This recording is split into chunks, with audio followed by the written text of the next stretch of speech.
سؤال بيحير ناس كتير قوي. ليه دايما بنوصل نص الشهر والمحفظة فضيت؟ إحساس محبط جدا مش كده؟ بس خليني أقول لكم إن الحل ممكن يكون أبسط بكتير مما نتخيل. النهاردة هنفك شفرة قاعدة مالية بسيطة جدا، بس بتغير كل حاجة. آه، هو ده السؤال اللي كلنا بنسأله لنفسنا كل شهر تقريباً. الفلوس راحت فين؟ كأنها بتيجي ومن ناحية تانية بتتبخر. بس يا ترى المشكلة في الفلوس نفسها ولا يمكن في حاجة تانية خالص؟ هي دي النقطة بالظبط. الموضوع في أغلب الوقت يا جماعة مش بيكون إن المرتب قليل، لا، المشكلة الحقيقية في طريقة إدارة المرتب ده. الفكرة كلها إن لازم يكون في نظام، خطة واضحة تخلينا إحنا اللي نتحكم في فلوسنا مش العكس.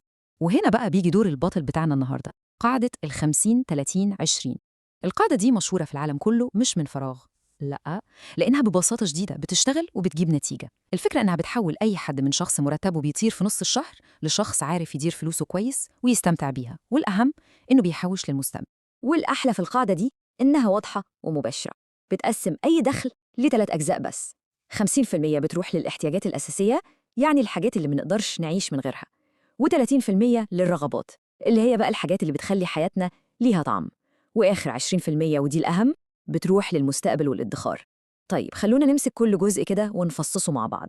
تمام، يلا نبدأ بأكبر وأهم جزء، 50% بتاعت الاحتياجات.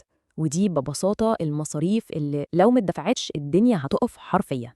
بنتكلم هنا عن إيه بالظبط؟ بنتكلم عن الأساسيات اللي مفيش فيها فصال، يعني الإيجار أو قسط الشقة، فواتير الكهرباء والمية والغاز، أكل البيت، وخلي بالكم بنقول خزين البيت مش الأكل ديليفري، والمواصلات عشان نعرف نروح شغلنا، وطبعا أي مصاريف أدوية أو علاج ضروري. دي البنود اللي ما ينفعش نقول هنأجلها أو نلغيها.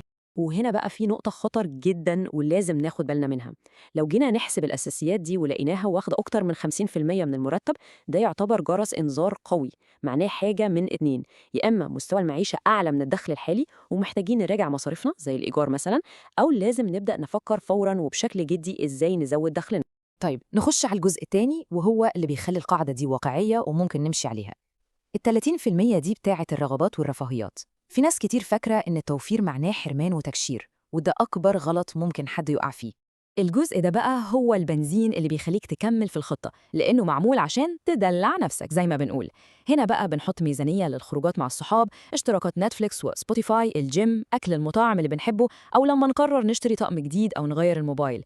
دي الحاجات اللي بتدي للحياة بهجة، ومهم قوي يكون ليها ميزانية محددة. وهنا تيجي النصيحة الذهبية. لو الأمور زنقت في آخر الشهر، أول حاجة بنبص عليها ونقلل منها هي البند ده، بند الرغبات، مش أبداً بند الادخار بتاع المستقبل. يعني الخروجة ممكن تتأجل أسبوع، لكن مستقبلنا المالي ما ينفعش يتأجل. ونوصل بقى لأهم بند فيهم كلهم، 20%. 20% دي هي اللي بتعمل الفرق كله. هي اللي بتفرق بين شخص بيشتغل بقاله 10 سنين ومحوش حاجة، وشخص تاني بيبني ثروته خطوة بخطوة. الفلوس دي مش بتتصرف، دي بتتبني وبتكبر مع الوقت. طيب ال20% دي بتروح فين؟ ليها أولويات واضحة. الأولوية الأولى نسدد بيها أي ديون فوائدها عالية زي كروت الفيزا، لأنها حرفياً بتسرق فلوسنا. الأولوية التانية نبني بيها صندوق طوارئ، مبلغ على جنب كده عشان لو حصل أي ظرف مفاجئ ما نبقاش محتاجين لحد. الأولوية التالتة ودي الأهم على المدى طويل، نستثمرها، نخلي الفلوس دي تشتغل هي كمان وتجيب فلوس تانية، في ذهب، في أسهم، في شهادات، المهم تشتغل. كل ده كلام نظري جميل قوي، بس إزاي نطبقه على أرض الواقع؟ خلونا ناخد مثال حقيقي بالأرقام عشان الموضوع يبقى واضح ومفهوم 100%. تخيلوا معايا المرتب 10,000 جنيه. أول ما الفلوس تنزل الحساب، أول خطوة ناخد 2000 جنيه اللي هم 20% ونحولهم فوراً لحساب توفير بعيد عن إيدينا، أو نشتري بيهم حاجة للاستثمار ونعتبرهم مش موجودين خالص. تمام؟ تاني خطوة نخصص 5000 جنيه، ال50% للاحتياجات الثابتة اللي عارفينها، الإيجار، الفواتير، أكل البيت. هيتبقى كام؟ 3000 جنيه. دول بقى بتوعنا، مصروفنا الشخصي طول الشهر للخروجات والقهوة واللبس وكل حاجة. لو خلصوا يوم 25 في الشهر خلاص بنقعد في البيت باقي الشهر.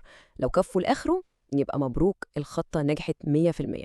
أكيد طبعاً مفيش قاعدة بتمشي على كل الناس زي المسطرة. في أسئلة ومشاكل دايماً بتتكرر لما الناس بتبدأ تطبق القاعدة دي.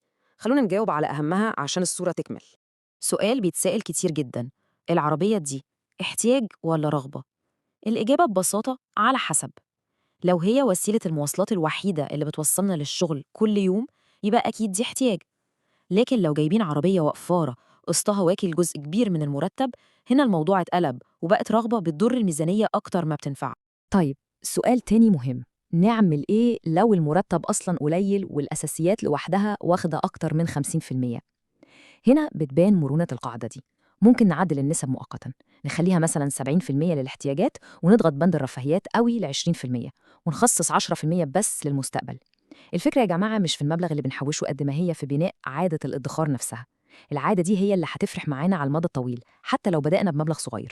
وفي الآخر لازم نفتكر إن خلاصة القاعدة دي مش إننا نحرم نفسنا، لا خالص، بالعكس، هي أداة بتدينا وعي وسيطرة.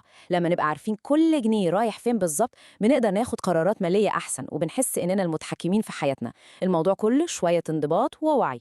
يعني المرة الجاية لما حد يسأل نفسه هو المرتب راح فين، هيكون عارف الإجابة بالظبط. ولو حابين تتعمقوا أكتر في نصايح إدارة الفلوس الذكية دي، المصدر اللي استوحينا منه الشرح النهاردة هو قناة قرشين، وبصراحة فيها كنوز معلومات حقيقية. اشتركوا فيها وافتكروا دايماً، حافظوا على القرشين، هم كمان هيحافظوا عليكم.